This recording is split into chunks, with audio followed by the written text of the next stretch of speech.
আজ থেকে জাতীয় ছাত্র সংহতি সপ্তাহ পালনের ঘোষণা বৈষম্য বিরোধী ছাত্রদের। বিভিন্ন সংগঠনের সঙ্গে বৈঠকে সিদ্ধান্ত। দেখছিলেন ক্রাউন সিমেন্ট সংবাদ শিরোনাম। এবার বিস্তারিত। ৩ কলেজের শিক্ষার্থীদের সংঘর্ষে রণক্ষেত্রে পরিণত হয়েছে ডেমরার মাহবুবুর রহমান মোল্লা কলেজ এলাকা। সোমবার সকাল থেকে কবি নজরুল কলেজ ও সরোয়ার্দী কলেজের শিক্ষার্থীরা ভিক্টোরিয়া পার্কের সামনে জড়ো হতে থাকে। সরোয়ার্দী কলেজে ভাঙচুরের প্রতিবাদে শিক্ষার্থীরা স্লোগান দিতে থাকে। এক পর্যায়ে কলেজ দুটির অধ্যক্ষরা সেখানে গিয়ে শিক্ষার্থীদের শান্ত করার চেষ্টা করেন। তবে অনুরোধ উপেক্ষা করে গতকাল কলেজে ভাঙচুরের প্রতিবাদে কবি নজরুল সরকারি কলেজ এবং সরোয়ার্দী কলেজের শিক্ষার্থীরা মিছিল নিয়ে রওনা হয় মাহবুবুর রহমান মোল্লা কলেজের উদ্দেশ্যে। পরে মোল্লা কলেজ এলাকায় তৈরি হয় সংঘর্ষ। এক পর্যায়ে মোল্লা কলেজের শিক্ষার্থীদের ধাওয়া দিয়ে ভাঙচুর করা হয় কলেজের অবকাঠামো। এ সময় বেশ কয়েকজন শিক্ষার্থী আহত হয়। এর আগে গত 18 নভেম্বর ঢাকা ন্যাশনাল মেডিকেলে চিকিৎসাধীন অবস্থায় ডেঙ্গুতে আক্রান্ত হয়ে মারা যান ডক্টর মাহবুবুর রহমান মোল্লা কলেজের শিক্ষার্থী অভিজিৎ। এর জের ধরে ঢাকা ন্যাশনাল মেডিকেল ইনস্টিটিউট হাসপাতালে ব্যাপক ভাঙচুর চালায় কলেজের শিক্ষার্থীরা। ভাঙচুর করা হয় সরোয়ার্দী কলেজেও।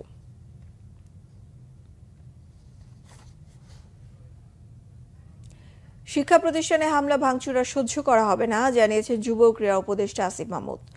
আগের প্র্যাকটিস অনুযায়ী পুলিশ গুলি ছুড়লে অনাকাঙ্ক্ষিত ঘটনা ঘটতে পারত, সেই শঙ্কায় আইনশৃঙ্খলা বাহিনী অ্যাকশনে যায়নি বলে জানান তিনি।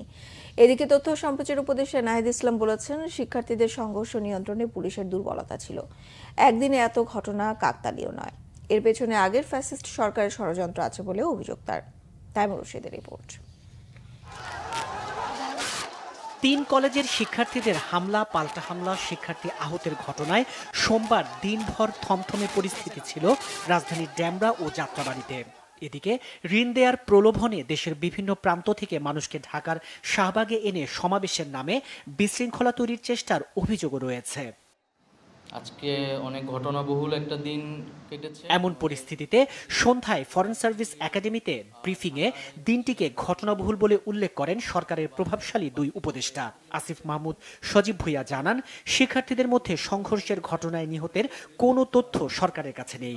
আশ্বস্ত করেন ঘটনায় জড়িতদের বিরুদ্ধে আইনানুগ ব্যবস্থা নেয়ার আহ্বান জানাচ্ছি যে কোনো প্রকার উস্কানিতে পা না দিয়ে ছাত্ররা যেন ধৈর্য সহকারে তাদের যে কোনো সমস্যা কলেজ কর্তৃপক্ষের মাধ্যমে কিংবা প্রয়োজন হলে সরকারও এর মধ্যে অংশীভূত হতে পারে। এই ধরনের ঘটনাকে আর কোনোভাবেই টলারেট করা হবে না। তো আগের ওই প্র্যাকটিসে যদি তারা যেতেন, খুব স্বাভাবিকভাবে আপনারা জানেন যে ছাত্ররাও আক্রমণ করতো এবং তার প্রতি উত্তরে যদি গুলি ছোড়া হতো তাহলে অনাকাঙ্ক্ষিত ঘটনা ঘটার মতো পরিস্থিতি তৈরি হতো। তথ্য ও সম্প্রচার উপদেষ্টা নাহিদ ইসলাম বলেন, এসব ঘটনায় কারা জড়িত তা অনুসন্ধান করা হচ্ছে। মানুষকে সতর্ক ও দায়িত্বশীল হওয়ার পরামর্শ তার। গণমাধ্যমের বিরুদ্ধে প্রতিবাদ শান্তিপূর্ণ হতে হবে, পত্রিকা অফিস বন্ধে চাপ সহ্য করা হবে না বলেও মন্তব্য তার। তো যথাযথ ব্যবস্থা নিতে তো পুলিশের দুর্বলতা ছিল দেখেই তো আসলে ঘটনাটা সংঘর্ষের দিকে গিয়েছে, এটা তো আমরা স্বীকার করছি। কিন্তু পুরো পুলিশ তো আসলে একটা পুনর্গঠন প্রক্রিয়ার ভিতরে আছে। তো সেই জায়গায় আসলে যখন এত শিক্ষার্থী নেমে এসেছে, পুলিশকে আমরা শিক্ষার্থীদের মুখোমুখি অবস্থানে কিন্তু যদি হতো তাহলে সেটা আরও বেশি খারাপ দিকে যেতে পারতো। এই বড় কোনো পরিকল্পনা না থাকলে আসলে একদিনে এতগুলো ঘটনা, এটা তো আর কাকতালীয় না। তো আমরা এটা অবশ্যই এটা মনে করছি নানা পক্ষের এখানে পরিকল্পনা আছে এবং সরকার সফলভাবে প্রশাসনিক কার্যক্রম করুক, এইটা তো আসলে অনেকেই হয়তো চাচ্ছে না। এবং আমাদের যেই বিগত ফ্যাসিস্ট সরকার, তারা তো নানাভাবে অপপ্রচার চালিয়ে যাচ্ছে। ভবিষ্যতে শিক্ষা সংস্কার কমিশন করার কথা জানান প্রেস সচিব শফিকুল আলম। মামলার কারণে সম্মিলিত সনাতনী জাগরণ জোটের মুখপাত্র চিন্ময় দাসকে গ্রেফতার করার কথা জানানো হয় ব্রিফিংয়ে। উনি আটক হয়েছেন এবং ওনার নামে কোতোয়ালি থানায় একটা মামলা আছে। সেটা তাইমুর রশিদ, বাংলা ভিশন, ঢাকা। আজ মঙ্গলবার থেকে আগামী 1 সপ্তাহ জাতীয় ছাত্র সংহতি সপ্তাহ পালনের ঘোষণা দিয়েছে বৈষম্য বিরোধী ছাত্র আন্দোলন। একতা ও সংহতির বার্তা নিয়ে প্রতিটি শিক্ষা প্রতিষ্ঠানে যাওয়ার সিদ্ধান্ত নিয়েছেন তারা। বাংলা মোটরে বিভিন্ন ছাত্র সংগঠনের সাথে বৈষম্য বিরোধী ছাত্র আন্দোলনের নির্বাহী কমিটির বৈঠকের পর সমন্বয়ক হাসনাত আব্দুল্লাহ ঘোষণা দেন। তিনি বলেন, আওয়ামী লীগ সহ ফ্যাসিবাদের দোসরদের পুনর্বাসনের বিরুদ্ধে জিরো টলারেন্স অবস্থানের বিষয়ে ছাত্র সংগঠনগুলো একমত পোষণ করেছে। এছাড়া গত 3 টার্মে নির্বাচিত এমপিদের সম্পদ বাজেয়াপ্ত করার দাবি জানানো হয়। শিক্ষা প্রতিষ্ঠানের পরিবেশ ও রাষ্ট্রীয় সম্পদ ধ্বংস না করার আহ্বান জানানো হয় শিক্ষার্থীদের প্রতি। ড্যামরায় 2 দিন আগে ঘোষণা দিয়ে হামলা হয়েছে উল্লেখ করে এই ঘটনাকে আইনশৃঙ্খলা বাহিনীর ব্যর্থতা ও গোয়েন্দা সংস্থার প্রশ্নবিদ্ধ কর্মকাণ্ড বলেও দাবি করা হয়। সমন্বয়ক হাসনাত আবদুল্লাহ আরও অভিযোগ করেন, সংখ্যালঘুদের উপর সবচেয়ে বেশি নির্যাতন করেছে আওয়ামী লীগ। আওয়ামী লীগের পুনর্বাসনের প্রশ্নে জিরো টলারেন্স ছাত্র সংগঠনগুলো জিরো টলারেন্স নীতি অবলম্বন করবে, অর্থাৎ কোন ফরম্যাটে আওয়ামী লীগকে পুনর্বাসিত হওয়ার সুযোগ দেওয়া হবে না। গত 3টা ইলেকশনে যারা নির্বাচিত হয়েছে আওয়ামী লীগ থেকে দ্রুততম সময়ের মধ্যে তাদের সম্পদ বাজেয়াপ্ত করতে হবে। আগামী 1 সপ্তাহ আমরা জাতীয় ছাত্র সংহতি সপ্তাহ ঘোষণা করছি। আমরা এই জাতীয় ছাত্র সংহতি এই সপ্তাহে আমরা যারা ফেসিবাদ বিরোধী যে রাজনৈতিক দলগুলো ছিল, ছাত্র সংগঠনগুলো ছিল, তারা বিভিন্ন প্রতিষ্ঠানে যাবে এবং সেই প্রতিষ্ঠানে তারা ওই একতা এবং সংহতির যে বার্তাটি সেটি পৌঁছে দিবে।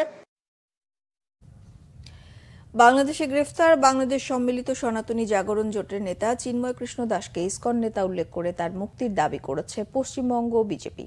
তাকে মুক্তি না দিলে কলকাতার বাংলাদেশ ডেপুটি হাইকমিশনে বিক্ষোভের হুমকি দিয়েছেন রাজ্যের বিরোধী দল নেতা শুভেন্দু অধিকারী। শুভেন্দু বলেন, চিন্ময়কে মুক্তি না দিলে সীমান্তে অবরোধ করবে সনাতনীরা, এমনকি পশ্চিমবঙ্গ দিয়ে বাংলাদেশে কোনো পরিষেবা যেতে দেওয়া হবে না বলেও হুমকি দেন। বাংলাদেশে হিন্দুদের অস্তিত্ব রক্ষার যে লড়াই চলছে তার প্রধান মুখ চিন্ময় কৃষ্ণ প্রভু, তাকে মৌলবাদী ডক্টর ইউনূসের সরকার একটু আগে গ্রেপ্তার করেছে। আমরা নিঃশর্ত মুক্তি দাবি করছি। মুক্তি না দিলে বাংলাদেশ ডেপুটি হাইকমিশনেও বিক্ষোভ হবে এবং বাংলাদেশ বর্ডারে সনাতনীরা ধ্বজ নিয়ে অবরোধ করবে, যাতে বাংলাদেশে ভারত থেকে পশ্চিমবঙ্গ দিয়ে আমরা কোনো পরিষেবা নিতে দেব না। অবিলম্বে ইউনূসকে বলবো রাত্রে ইমিডিয়েটলি মুক্তি দিতে হবে। এর আগে বাংলাদেশ সম্মিলিত সনাতনী জাগরণ জোটের বহিষ্কৃত নেতা অধ্যক্ষ চিন্ময় কৃষ্ণ দাসকে ঢাকার শাহজালাল আন্তর্জাতিক বিমানবন্দর থেকে গ্রেফতার করেছে ডিবি। আইনশৃঙ্খলা বাহিনীর অনুরোধের কারণে চিন্ময় কৃষ্ণ দাসকে গ্রেফতার করা হয়। সোমবার বিকেলে ঢাকার শাহজালাল আন্তর্জাতিক বিমানবন্দর থেকে চিন্ময় কৃষ্ণ দাসকে নিয়ে যায় ডিবি। ঢাকা থেকে বিমানে চট্টগ্রামে যাওয়ার কথা ছিল তার। গত 25 অক্টোবর চট্টগ্রামে এক সমাবেশের পর চিন্ময় কৃষ্ণ দাসের বিরুদ্ধে জাতীয় পতাকা অবমাননার অভিযোগ এনে রাষ্ট্রদ্রোহের মামলা করেন বিএনপি নেতা ফিরোজ খান। এদিকে সম্প্রতি চিন্ময় কৃষ্ণ দাসকে ইসকন থেকে বহিষ্কার করা হয়েছে। এই ছিল এখনকার মতো। পরের সংবাদ সকাল 11টায়। এছাড়া বাংলা ভিশন সংবাদ ও সংবাদ সংশ্লিষ্ট অনুষ্ঠান দেখতে ভিজিট করুন www.bbnews24.com ও facebook.com/banglavisionnews। সাবস্ক্রাইব করুন youtube.com/banglavisionnews। সঙ্গে থাকায় ধন্যবাদ সবাইকে।